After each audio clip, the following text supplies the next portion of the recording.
Hello বন্ধুরা, আজকে আমরা যে গল্পের বইটির ব্যাপারে বলবো সেটি হচ্ছে কর্নেলের ভূতপ্রেত রহস্য।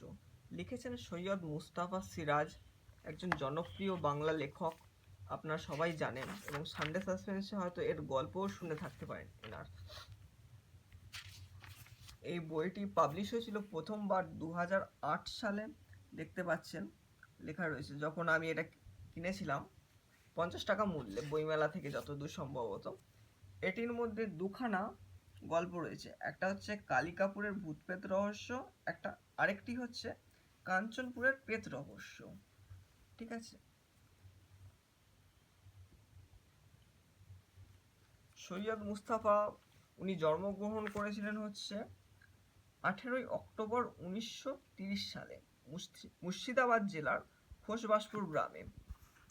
উনি বিভিন্ন ধরনের গল্প লিখে থাকেন এবং ওনার ওয়ান অফ দ্য জনপ্রিয় গল্প যেটা রয়েছে ওটা হচ্ছে কর্নেল সমগ্র।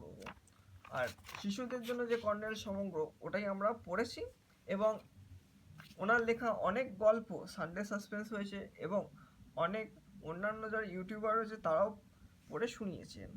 তো আপনারা এটা ভালোভাবে পড়তে পারেন, আমি কোনো স্পয়লার দিলাম না।